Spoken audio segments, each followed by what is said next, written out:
साथियों, आपका बहुत बहुत स्वागत है मेरे चैनल ज्ञान कुटुंब एकेडमी में।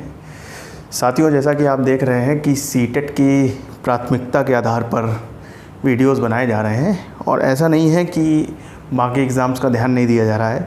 वो थोड़ा सा तवज्जो 5 जुलाई की वजह से ही दी जा रही है सीटेट को। साथियों, है क्या कि सीटेट का एग्ज़ाम अभी 5 जुलाई को पहले है और बाकी परीक्षाओं का अभी डेट का कुछ निश्चित नहीं है। लेकिन ऐसा नहीं है कि दूसरे विषय नहीं पढ़ाए जा रहे हैं।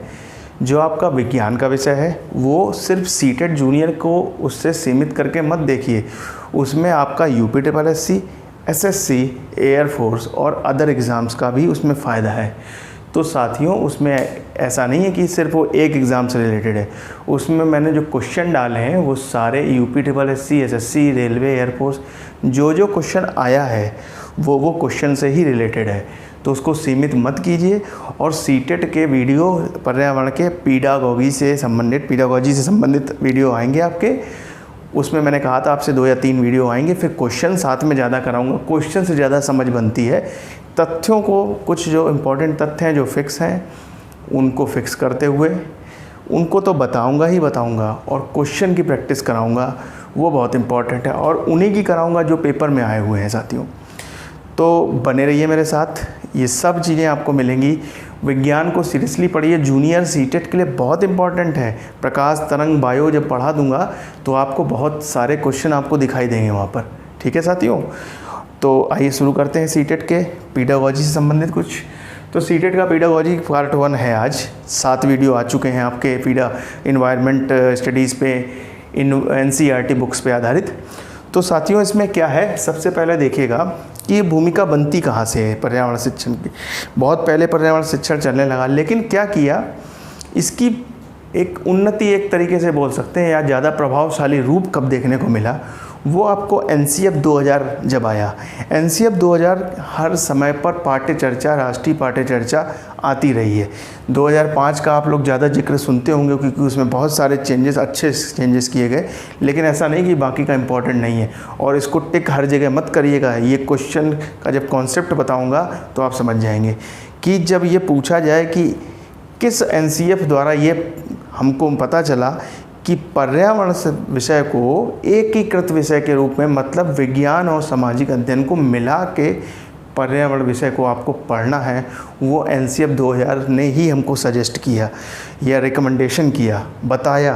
तो एनसीईएफ 2000 ने बताया, इसके अनुसार कक्षा 3 से 5 में विज्ञान सामाजिक अध्ययन 2 विषय थे पाठन के, इनके स्थान पर एकीकृत विषय ईवीएस पर्यावरण चलाया जाए। यानी ईवीएस पर्यावरण चलाया गया विज्ञान समाज, कहाँ से, कक्षा 3 से 5 तक के लिए। ठीक है। एनसीईएफ 2005 आया, उसने कुछ अच्छे और चीज़ें लाए, उसको अलग से वीडियो में बताऊंगा, बहुत इंपॉर्टेंट है साथियों। तो एनसीईएफ 2005 क्या करता है, इसको जारी रखता है, कंटिन्यू करता है। और क्या करता है, साथ में अपनी एक थीम लेके आता है कि उसको नरमी से अपनाता है। और साथ ही साथ उसमें वो कहता क्या है कि संपूर्णता का ज्ञान दिया गया है। संपूर्णता को बच्चों को ज्ञान दिया जाए।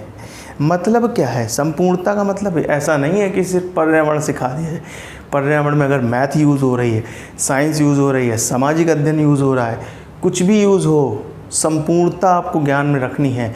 ऐसे ज्ञान रखते हुए एनसीईएफ 2005 ने अपनी थीम दी कि ऐसे पढ़ाना है आपको, ऐसे पढ़ना है आपको। ठीक है साथियों।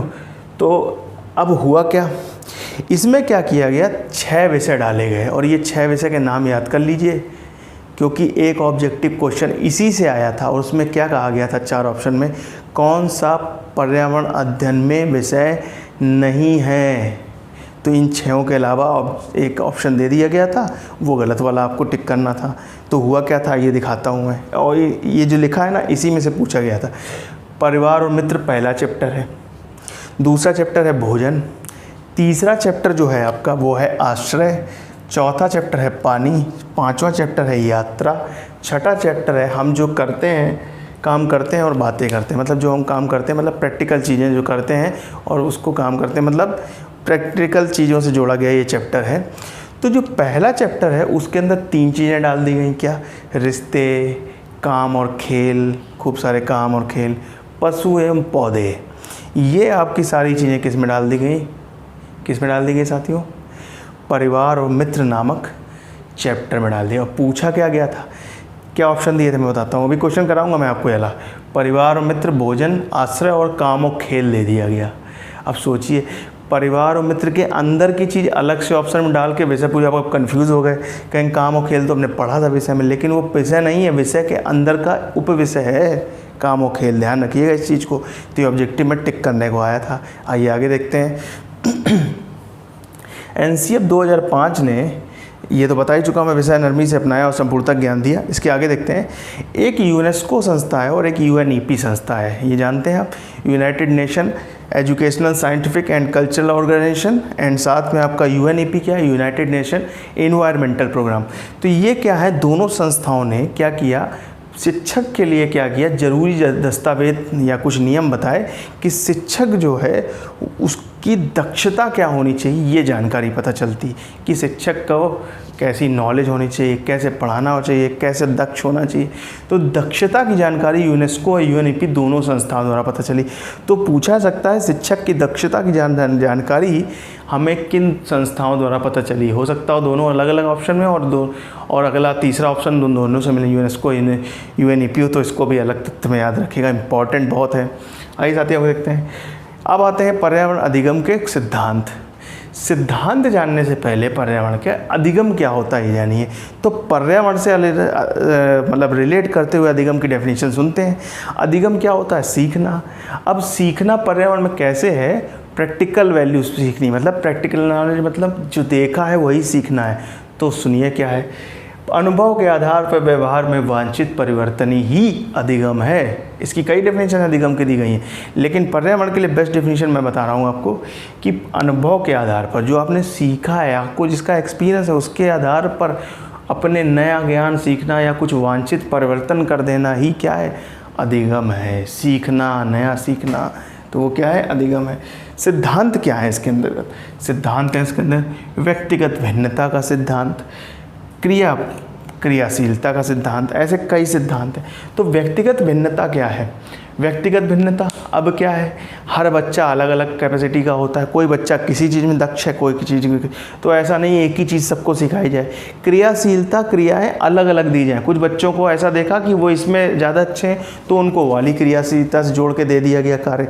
तो क्रियाशीलता मतलब बच्चे के अनुसार ज्ञान देना, शिक्षा देना। व्यक्तिगत भिन्नता आपको बता दिया। व्यक्तिगत भिन्नता मतलब पहले वाला बता दिया, व्यक्तिगत भिन्नता समझ लीजिए। व्यक्तिगत भिन्नता मतलब उसी से रिलेट कर लीजिए, क्या ये बच्चे को कुछ अच्छा आता है, ये बच्चे को कुछ और आता है, इस बच्चे की ये चीज़ अच्छी है। जैसे होता ना क्रिकेट टीम में, किसी की बॉलिंग अच्छी होती, किसी की बैटिंग अच्छी होती, किसी को ऑलराउंडर अच्छा। तो आप व्यक्तिगत भिन्नता आपको ध्यान रखनी ही पड़ेगी, क्योंकि शिक्षा जो है वो बाल केंद्रित होती है, इस चीज़ को याद रखिएगा। आइए आगे देखते हैं साथियों, अभिप्रेरणा और अभिरुचि का सिद्धांत। बच्चे के अंदर अभिप्रेरणा या प्रेरित नहीं करेंगे तो बच्चा पढ़ने में मन नहीं लगाएगा। रुचि कैसे जगाएं, इस सब चीज़ों को ध्यान रखते हुए आपको पढ़ाना है या बच्चे को पढ़ने के लिए उत्साहित करना है। अभिप्रेरणा और अभिरुचि का होना बहुत ज़रूरी है।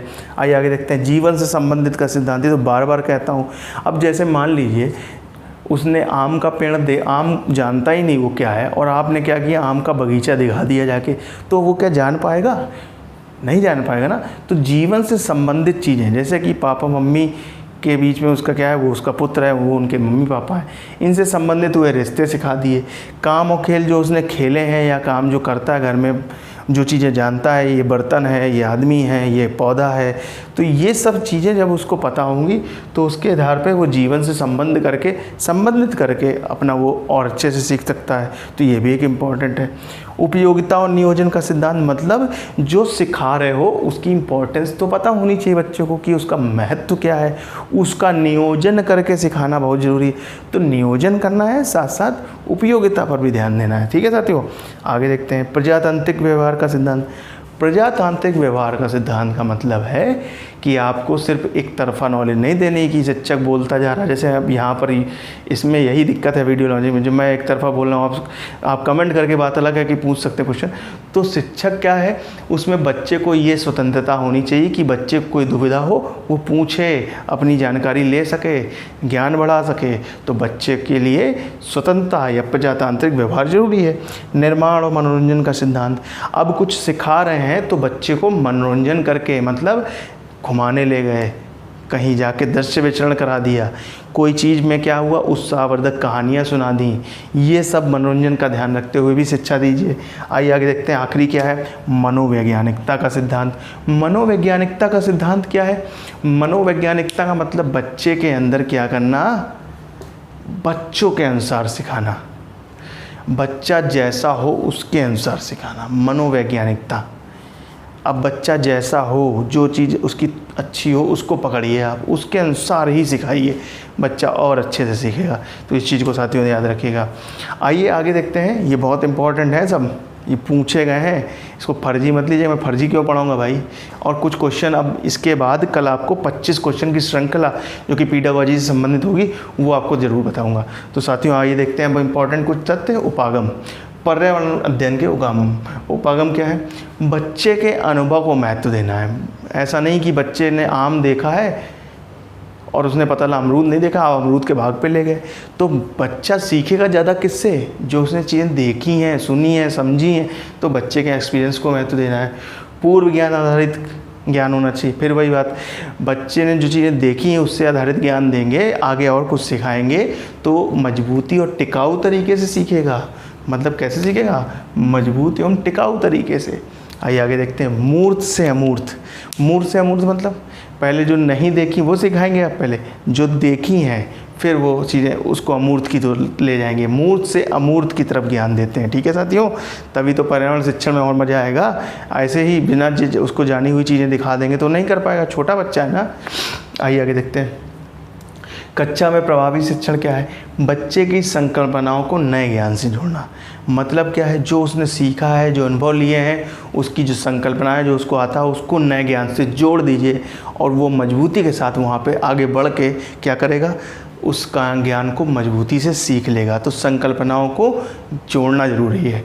आइए आगे देखते हैं, पाठ्य वस्तु कैसी होनी चाहिए? जो पुस्तकें चल रही है एनसीईआरटी ने इस पर बहुत जोर दिया कि ऐसी होनी चाहिए जो उसकी व्यवहारपूर्ण हो, प्रैक्टिकल नॉलेज में उसने उसको ज़्यादा मतलब उसने देखी सुनी हो, तो ऐसी चीज़ें ज़्यादा होनी चाहिए। ठीक है ना साथियों, तो व्यवहारपूर्ण पाठ्य वस्तु होनी चाहिए। अब क्या है, बहुत इंपॉर्टेंट क्वेश्चन है, पर्यावरण की जो कक्षा होनी चाहिए उसमें सृजनात्मकता पर बल देना चाहिए। मतलब बच्चा करके सीखे, मतलब प्रोजेक्ट टाइप के वर्क देना चाहिए।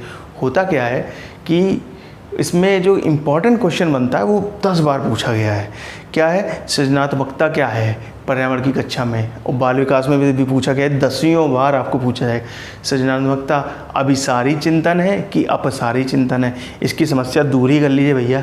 अपसारी चिंतन है। अपसारी मतलब क्या होता है? कल से पढ़ाया था, किरणों को बाहर भेजता है। मतलब क्या है?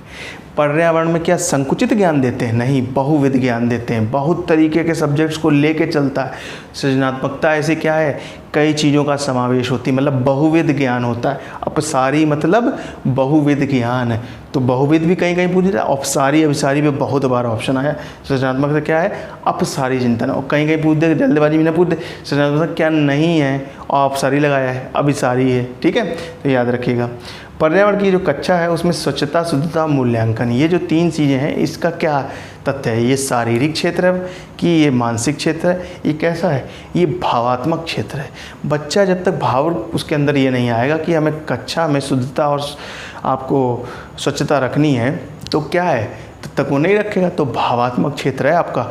ये कई बार ऑब्जेक्टिव में आया भैया, इसको याद कर लीजिए, रट लीजिए। ये सब चीज़ें आपको समझा तो रही हूँ, साथ साथ VVI कर लीजिएगा। ये सब चीज़ें VVI लगा रखा है। प्राथमिक स्तर पर सीखने के लिए, सिखाने के लिए महत्वपूर्ण क्या है? विद्यालय, कक्षा, घर या समुदाय? समुदाय सब आ गया, परिवार, विद्यालय। मतलब क्या है? आसपास से भी सीखता है, घर से भी सीखता है, बाहर से भी सीखता है, विद्यालय से भी सीखता है। तो क्या ज़रूरी है उसके लिए? समुदाय ज़रूरी है। ठीक है साथियों, आइए आगे देखते हैं। शिक्षक क्या है? तनावग्रस्त बच्चे की पहचान कैसे करता है? कोई बच्चा क्लास में तनाव में है, उसकी पहचान कैसे करेगा? ये भी हज़ारों बार क्वेश्चन मैं कह रहा हूँ आपको प्रैक्टिस सेट में मिल जाएगा और कई बार पेपर में पूछा गया है साथियों। क्या है ये? आक्रामकता से पता चलता है। कैसे पता चलता है? बच्चे के हाव भाव में आक्रामक रुक आ जाता है, उससे बदलता है। तो कैसे बदलता है तनावग्रस्त बच्चे की पहचान?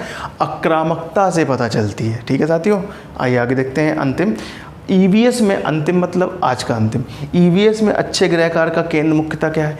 जो केंद्र आप मतलब जो आप गृहकार दे रहे हैं बच्चे का, उसका केंद्र क्या है? किस आधार पर होना चाहिए? वो भी बहुत बार आया है। आप देखिएगा कई बार पूछा गया है, 2-3 बार मैंने तो देखा है इसको। मास्टर लर्निंग है। मास्टर लर्निंग मतलब क्या है? बच्चा जो है कैसे सीखे, उसको आपने मास्टर लर्निंग मतलब उसको मास्टर तरीके से सिखा दिया हो, बहुत अच्छे से सिखा दिया हो, लर्निंग उसकी ऐसी हो गई हो, ऐसे तरीके से सीख गया हो कि उसकी मास्टर, तभी तो वो गृह कार्य कर पाएगा। अब आपने पढ़ाया कुछ और, दे कुछ और दिया, तो क्या कर पाएगा? नहीं कर पाएगा। तो कैसा होना चाहिए केंद्र उसका? मास्टर लर्निंग बेस्ड होना चाहिए। तो साथियों, इसको समाप्त करते हैं। कल पीडालॉजी से जुड़े हुए 25 क्वेश्चन या 30 क्वेश्चन आपके पास आएंगे, उसको कराऊंगा और सिर्फ आए हुए क्वेश्चन कराऊंगा। बहुत ही तथ्य हैं और उन्हीं से रिलेटेड बार बार क्वेश्चन घूम रहे हैं, तो आप चिंता मत करिए। जैसे ही पर्यावरण खत्म होगा मैं बाल विकास पे आऊँगा, आपको 30 तारीख तक सब समाप्त कर दूंगा भाई, 25 तक बाल विकास खत्म हो जाएगा। तो साथियों, इस चीज़ को याद रखिएगा। सीटेट पर्यावरण का पार्ट 1 क्वेश्चन के साथ आगे इसको बढ़ाएंगे। मज़े से पढ़ते हैं, अपना ध्यान रखिए, कोरोना में कम बाहर निकलिए, बहुत तेज़ी से फैल रहा है साथियों। मास्क लगाइए, माता पिता का ध्यान रखिए, देश का ध्यान रखना तो बहुत ज़रूरी है, आपकी जिम्मेदारी भी है। वंदे मातरम, भारत माता की जय। जय हिंद, जय भारत।